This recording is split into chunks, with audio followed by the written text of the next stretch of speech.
ज्ञान news studio से आज एक नए कार्यक्रम का आगाज़ हो रहा है। यहाँ पे ज्योतिष टच्चू, जिसमें ज्योतिष के बारे में आज हमारे प्रेम कृष्ण शास्त्री जी बैठे हुए बताएंगे और इनको बहुत अच्छा ज्ञान है ज्योतिष के लाइन ज्योतिष में, और साथ ही साथ कथावाचक भी रहे हैं, बहुत प्रसिद्ध कथावाचक हैं प्रेम कृष्ण शास्त्री जी। आपका बहुत बहुत स्वागत है हमारे नए कार्यक्रम में। मुझे थोड़ा सा ये बताइए कि जो आज का दिन होगा वो कैसा है, किसके लिए क्या है?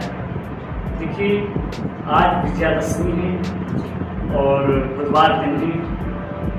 आज का दिन सबसे श्रेष्ठ दिन है। इसका कारण ये है क्योंकि हमारे यहाँ सनातन धर्म की परंपरा में 3 स्वयं सिद्ध मुहूर्त माने जाते हैं। एक तो अक्षय तृतीया और दूसरा विजयादशमी और दीपावली।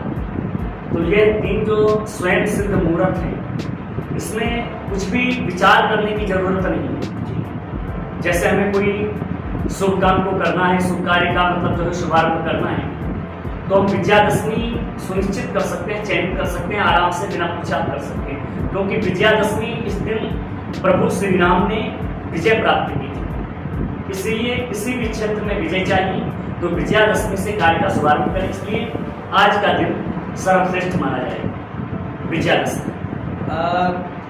गुरुजी, अगर हम बात करें कि जो दोष, मंगली दोष होते हैं, दोष की अगर हम बात करें तो वो किस तरीके से पहचाने जाते हैं?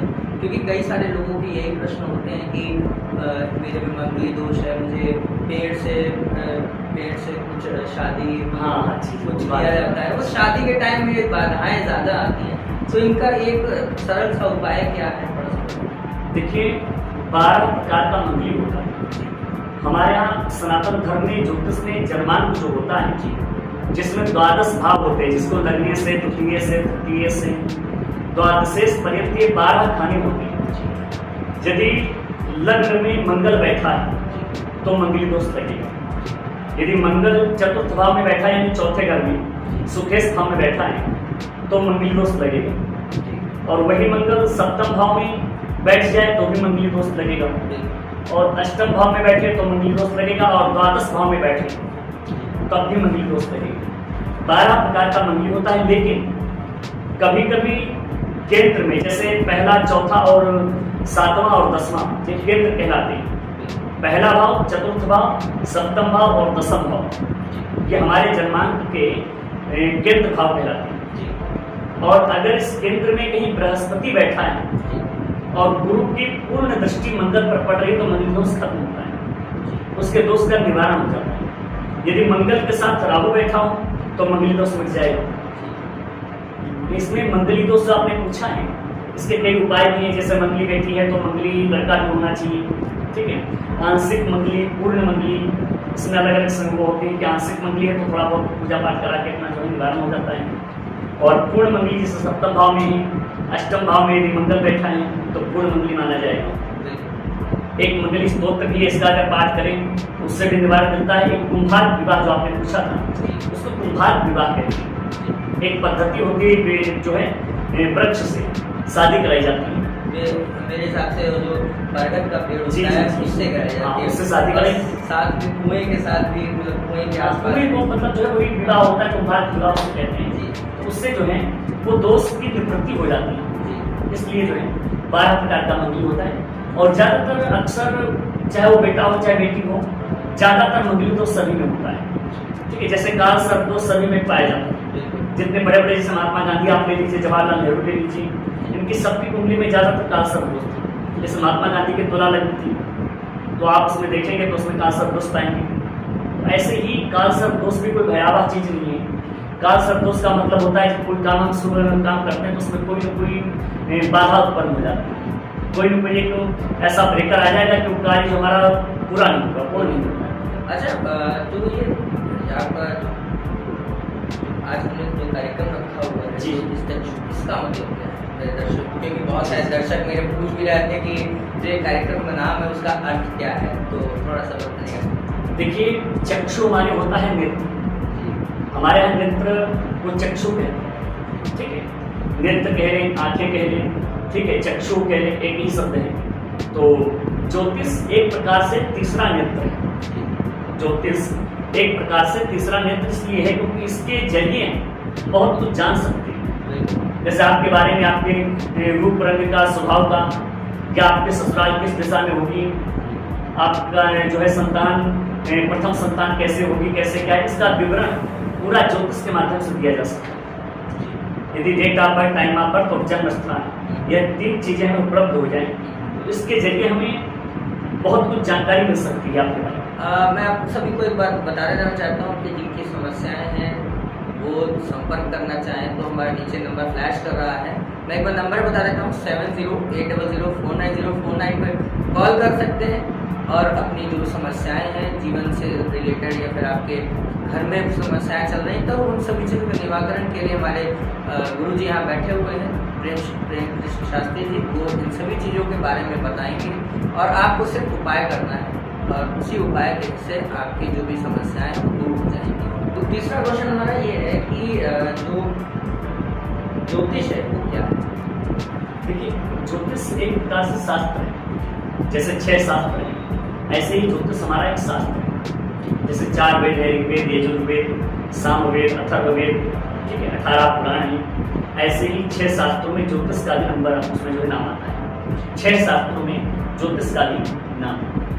अच्छा, सबसे बड़ी एक चीज़ और भी है, कई सारे लोगों के पास हम देखते हैं कि बहुत समस्याएं आती हैं जी, उनके भी दोष लग जाते हैं, तो उन दोषों को किस तरीके से निभाएं? और जैसे आज जो 12:30 2 बजे, सवा 2 बजे के बाद जो समय आने वाला है जिन्हें हम शुभ समय के अशुभ समय कहते हैं, उसमें हम क्या करें क्या ना करें?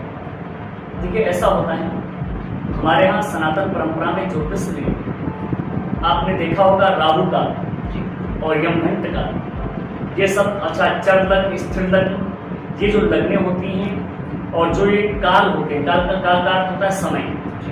जैसे प्रतिदिन 1.5 से 2 घंटे कभी राहु काल, ठीक है, जैसे आज का दिन है तो आज इतने बजे से इतने बजे राहु काल रहेगा, उसमें कुछ शुभकामना करें, वो उतना समय निकाल दें।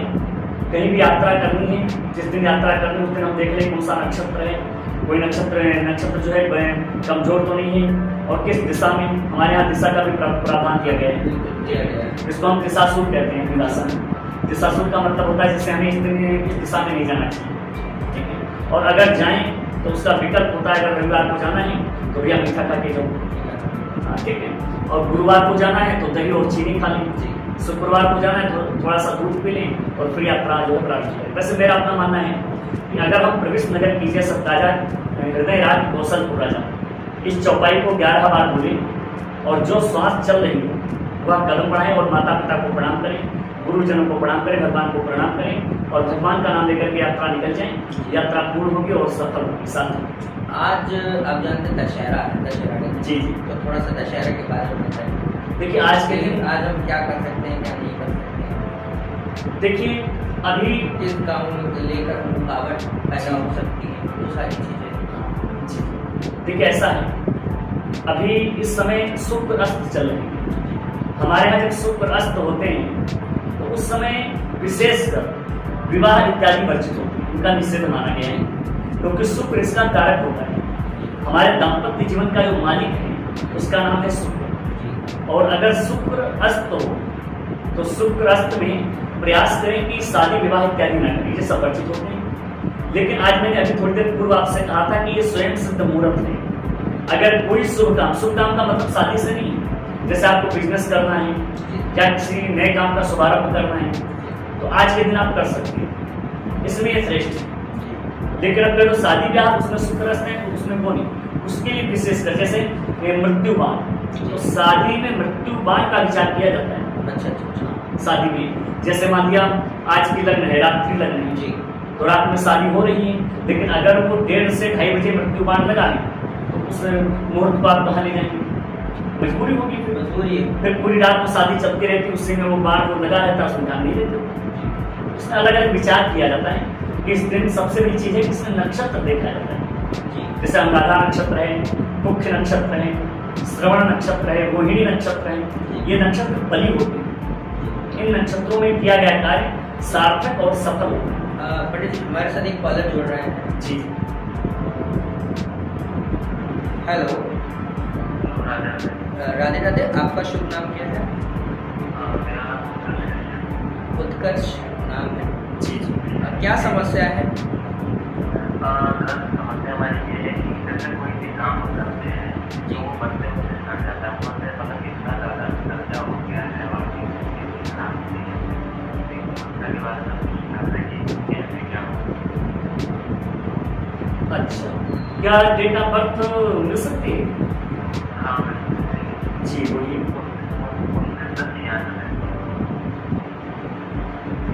29/10। हाँ जी हाँ जी, समय बोलिए, टाइम ऑफ बर्थ। टाइम हमारा रात का है 9 बजे है। 9 बजकर। हाँ 9 बजे है। जी जी, 9 बजकर। रात का।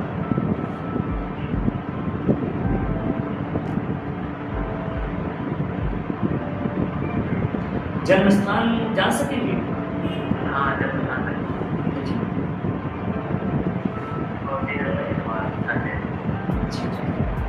एक बार पुनः सुने। 29/10/1996 रात्रि के 9:35 लखीमपुर खीरी। ठीक।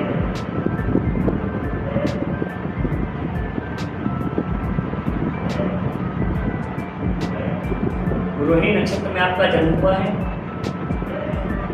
और इस समय राहु की महादशा चल रही है। हेलो, हाँ, इस समय आपकी राहु की महादशा चल रही है और सबसे बड़ी चीज ये है, बृहस्पति आपका बहुत अच्छा बैठा है। बृहस्पति आपका सप्तमेश बैठा है 7वें भाव में, और बृहस्पति की सीधी दृष्टि लग्न पर है, इसलिए आपको धार्मिक बनाता है, ईश्वर के प्रति आपको जो जोड़ता है, ईश्वर से आपका जो लगाव रहता है। ठीक है, क्योंकि बृहस्पति आपका केंद्र में बैठा है 7वें भाव में, लग्न को देख रहा है। क्योंकि गुरु जो होता है जिसको देखता है उसकी प्रवृत्ति चेंज कर देता है। हाँ, आपकी ये जो ईश्वर के प्रति आस्था होगी, ऐसा है कि नहीं है? जी। और सूर्य आपका नीच का बैठा है। सूर्य आपका तृतीय भाव का स्वामी है और तृतीय भाव का स्वामी होने के साथ साथ नीच का बैठा है, इसलिए आपको का कोई बड़ा भाई नहीं होना चाहिए। आप मतलब कोई है आपसे बड़ा कोई? हाँ, अकेले नहीं। जी जी जी जी। तीसरे घर का सूर्य यदि हमारा जो है नीच का बैठा हो, क्योंकि ज्येष्ठ बनाता है, तीसरा भाव जो होता है भ्रातृष होता है, तीसरे भाव से हम भाई के बारे में जानते हैं। ठीक है, तो वहाँ का सूर्य आपका नीच का बैठा है जो बड़े भाई का सुख नहीं देता है। ठीक है, और राहु की महादशा चल रही, चोट से पेट का कारण बन सकता है। ठीक है, पेट से संबंधित कोई बीमारी बन सकती है। ऐसी कोई स्थिति आई चोट से पेट के संबंध में?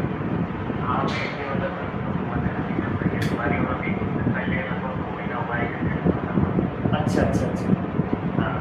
हाँ, तो राहु का जो है थोड़ा दान करवा दीजिएगा।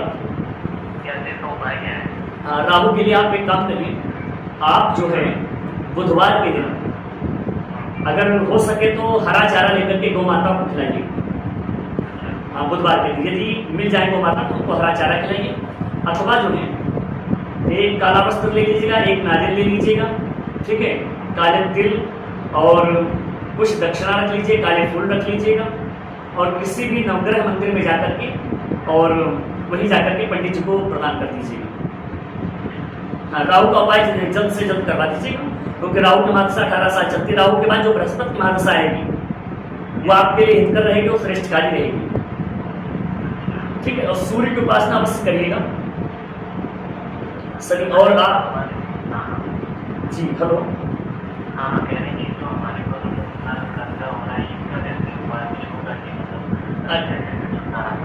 अच्छा कर्जा के लिए? हाँ, कर्जा के लिए काम करिएगा आप जो है 3 सोमवार एक प्रयोग करिएगा। हाँ, 3 सोमवार को एक ताम्र पात्र में जल ले लीजिएगा और उसमें थोड़े से अक्षत पीस के डाल दीजिएगा, थोड़ी सी हल्दी पीस कर डाल दीजिए और वह जल ले जा करके किसी बटवृक्ष की जड़ में जाकर के बटकेश्वर महादेव का ध्यान करके चढ़ाइएगा। जी, बटकेश्वर महादेव कह करके उस जल को चढ़ाइएगा। ये प्रक्रिया आपको 3 सोमवार को करनी है। ठीक है, हाँ जी जी। और 3 सोमवार को करने के बाद में लास्ट सोमवार के दिन वहीं से थोड़ी सी जड़ आप तोड़ लाएंगे प्रणाम करके, ठीक है। वहीं पे घुटने से पेड़ से जी जी, पेड़ से ही जब आप बट में जब आप जल चढ़ाएंगे तो उसकी कई शाखाएं आपने देखी होंगी लटकती रहती हैं, हाँ ठीक है। तो उसमें से तोड़ करके सफ़ेद कपड़े में, श्वेत कपड़े में, वस्त्र में उसको लपेट के सफ़ेद धागे में और गले में धारण कर लीजिएगा। अच्छा मात्र 6 महीने के भीतर आपको कर्जे से मुक्ति मिलनी शुरू हो जाएगी, करके देख लीजिए। अच्छा, सादा कांदा नाम कोई भी चलेगा? नहीं, सफ़ेद होना चाहिए। भगवान शिव जो हैं, क्योंकि भगवान शिव को श्वेत फूल चढ़ता है, श्वेत वस्त्र चढ़ता है भगवान शिव के लिए, ठीक है, क्योंकि वो बटकेश्वर महादेव भी तो हैं। हाँ, सफ़ेद वस्त्र हो और सफ़ेद ही धागा हो। बाकी बहुत बढ़िया कुंडली है, बहुत अच्छी है, ठीक है। सूर्य की भी उपासना करिए और दीर्घायु रहेगी, आप लंबी आयु रहेगी आपकी, ठीक है, और सब बढ़िया ठीक ठाक है। और कुछ पूछना है? नहीं, ठीक, इतना कर लीजिए, आपको लाभ मिलेगा, ठीक है। क्योंकि दरअसल काफ़ी जगह जो परिणाम से कोई पूछता तो कोई सही राय नहीं दे रहा, तो मतलब ये है कि जिसमें बैठ हो पाए तो बैठ नहीं होता है, काम करना चाहिए। कई जगह सही बताते हैं कि ऐसा है, ऐसा है। अब ये रहा कि आपने जैसे बताया कि